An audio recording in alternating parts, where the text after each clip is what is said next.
is Maria Keller and I'm a digital artist from Mexico. On this tutorial, I'll teach you how to create an illustration for Valentine's Day in Adobe Illustrator. So let's begin. So all I did here was create a new document that is 1000 pixels by 1000 pixels. So I just create the document like this and you can follow along without a problem. So first I'm going to create my shapes for the bunny that we're going to be creating. So I'm going to go here on my tools panel and I'm going to find my rectangle tool. You could also use the shortcut M. And if you click while using this tool, you're going to get a window like this. And in here, all you have to do is input the values. So I'm going to create a rectangle that has a height of 272 and a width of 270. And I'm going to press OK. Next, I'm going to create another rectangle, so another click. This one is going to have a width of 280 by a height of 30 pixels. I'm going to select the smaller rectangle and put it below. Then I'm going to go to my direct selection tool by pressing A on my keyboard. And I'm going to select these handles to round my top corners all the way to the center. I'm going to do the same with the bottom ones here.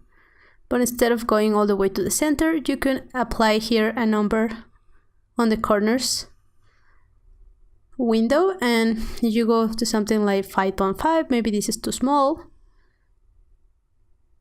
So I want something that is kind of all the way rounded to the corner, to the bottom, but not that much. So maybe something like 20 works for me.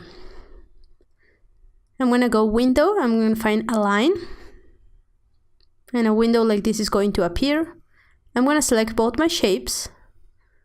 Then click again on one to make it a key object. You can see that the outline is now thicker. And I'm going to select here on horizontal align center. And here on distribute the spacing, make sure that your value is 0. And click here on vertical distribute the space. So now you can see that there's no space between both shapes, which is exactly what I want. I'm going to select both of them, go window and find Pathfinder. And in here on the Pathfinder, I'm going to go to the shape modes and click unite. Now I get a shape like this. In here, you could still round your corners in case you find something that you really don't like.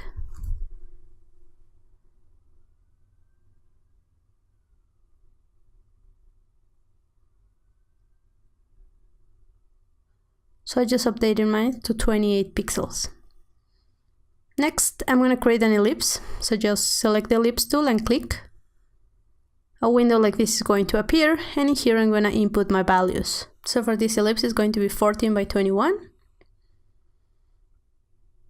And let's create another ellipse. This one, I'm going to have a width and a height that is going to be 31 by 21. And I'm just going to place it around here. Now, I'm going to select this ellipse and press Alt and Shift while I drag it to create a copy. Now I'm going to select both of them. Once you find the proper spacing, and I'm going to go Object, Group, or you could use the shortcut Ctrl-G. Now I'm going to give them the proper colors. I already selected my colors to save some time, so feel free to pick the same values that I have here. You can see them on my color window, or feel free to pick your own colors. Next, I'm going to make sure that I align them to the center once they are grouped. And I'm going to go and find my polygon tool. If I click on this one, I'm going to select to have only 3 sides and press OK. Now here on the top, I can play with the width and the height, so I'm going to change those inputs. So I'm going to change my width to be 34 and my height to be 20. And then with my move tool, all I can do is rotate it. And if you press Shift, you can rotate it in 180 degrees angle, so it's perfect. And remember to keep all your shapes aligned to the center so everything looks nice. I'm going to assign the right color, this pink, and I'm going to assign the same color, so I could use my eyedropper by clicking here or pressing the shortcut I. And then again, while pressing Alt and Shift, I can drag to make a copy, and I can group them by going to Object Group or simply pressing Ctrl-G. Next, I'm going to work on the mouth, and to do that, I'm going to use my pen tool, so I can press my shortcut P or go here and select it. And I'm going to make a point, then make another point and drag, and then make another point right here, and you can undo if that's necessary. Something like this. I'm gonna swap the fill with the stroke and assign the right color. Now with my direct selection tool, I can keep editing this so I get something like this. Now that I have the shape that I like, I can go right click, transform, reflect. A window like this is going to appear, and in here make sure that you are reflecting on your vertical axis and select to make a copy. Now that I have both of them, I can select both of them, click again on one of them, and make my bit distributed spacing 0. Now with my direct selection tool, that I can get by pressing A, I can go here on the top by selecting the top anchor points and go converted selected endpoints. So now they are closed. Now here on window, I'm gonna find a stroke. If you don't see it, I have it right here. And while selecting my shape, I'm gonna change the weight to 2. Now I want both my caps and corners to be rounded, so I'm gonna select it there. And I have to make sure that everything is aligned properly.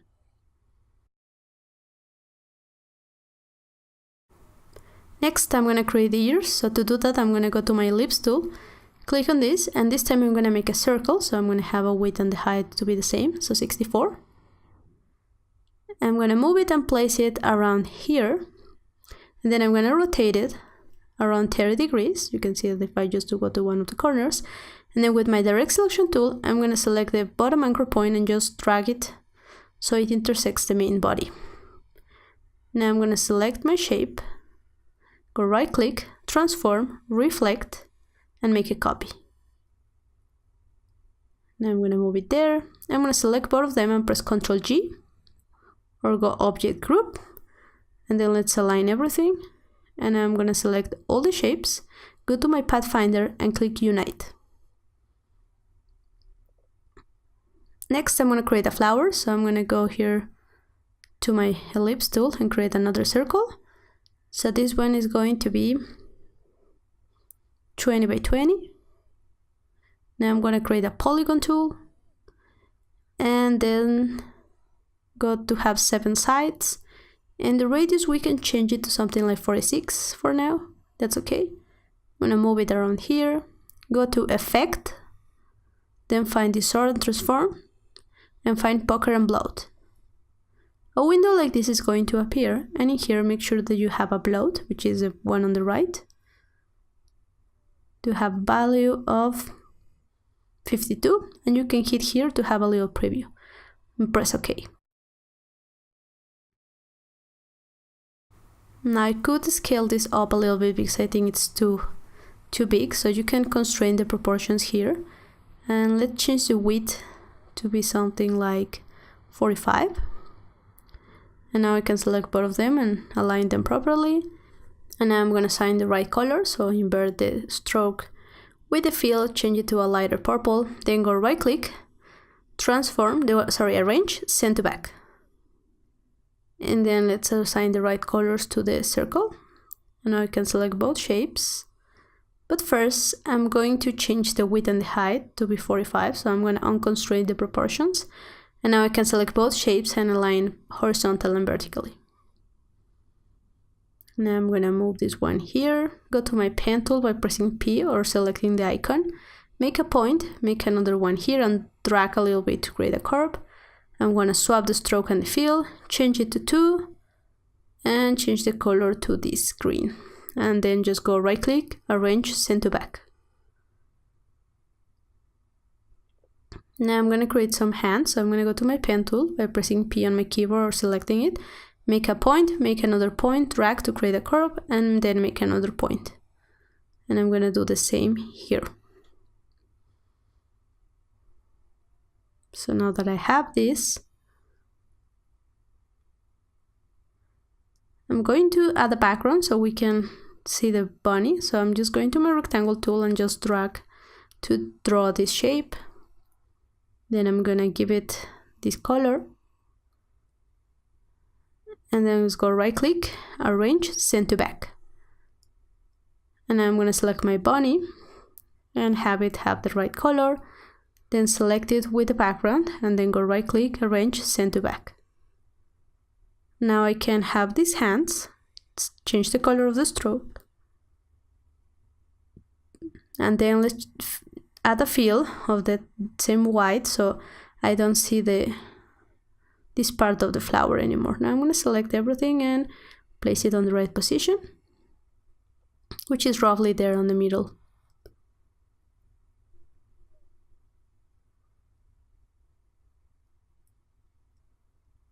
So now that I have this, I can go to my rectangle tool, click, and I'm going to make another rectangle.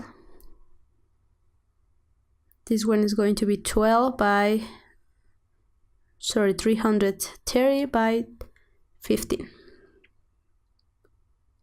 And I will change the color so that this one is lighter. And now we can go to our direct selection tool. But first let's align this. So let's select both shapes and let's go horizontal align center. Then let's find our line, make sure the value is 0 and make that distributed spacing. Now I'm going to select the 4 anchor points. And then here on the top I can input a value. So for this is going to be 5.5. And that's okay. Now I can select everything but the background and go Object Group. Then make sure that I'm aligning to my artboard. And then hit Horizontal and Vertical Align Center.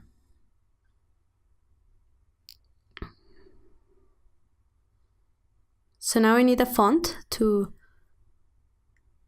add a message here. So if you go to Google Fonts, you can find this Amatic font and just download it. It's free. And now once you install it, you can go here to Illustrator and go to your type tool and then just click and type your text. So in the case of this example, I'm gonna use it for Valentine's, so it's going to be Happy Valentine's Day. So I'm just gonna type that.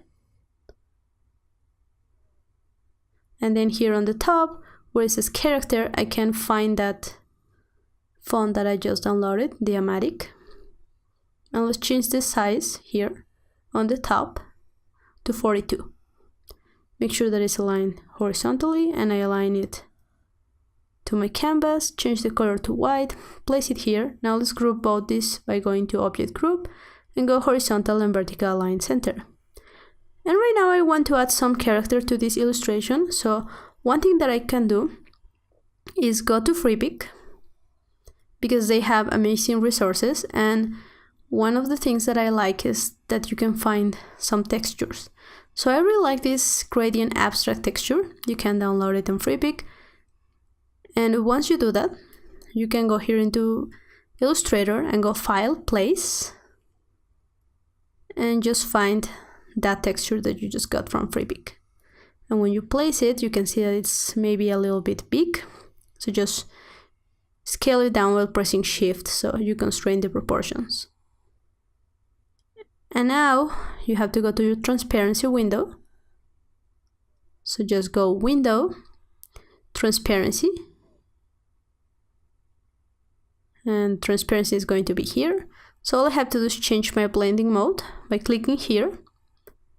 And the blending mode that I'm going to pick is going to be the hard light. And I'm gonna decrease the opacity to 35. And you can see how that texture is affecting my illustration in a positive way because it's looking a little bit more interesting than just the flat colors. Now I can go to Freepik again and find this grunge frame, which is great. You can just simply download it. And once you do that, you can go here to Photoshop and let's just open that EPS file that I got from Freepik. And you can see it's right here. So this frame, I'm going to use it as a mask for my illustration to make it even more interesting.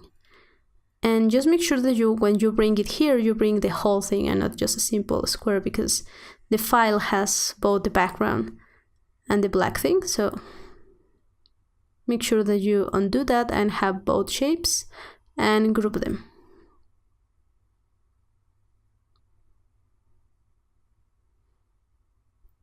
So just go Object Group, Ctrl C, Ctrl B to bring it into our composition.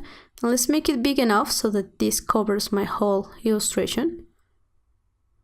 Now I'm going to make sure that I'm aligning to my artboard and go horizontal and vertical align.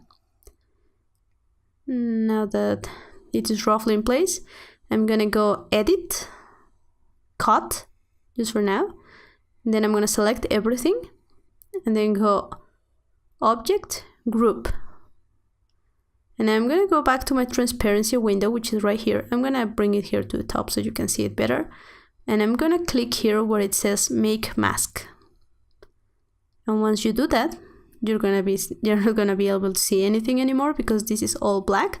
So make sure that you click here and then just go edit and go paste in place. And you're gonna paste that grunge frame that we got from Freepik.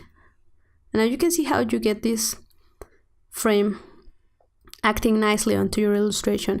And if you click on it, you could scale it down a little bit so it looks better. So with this, you have an illustration that is still vector, but has a lot of grunge and a lot of texture on it.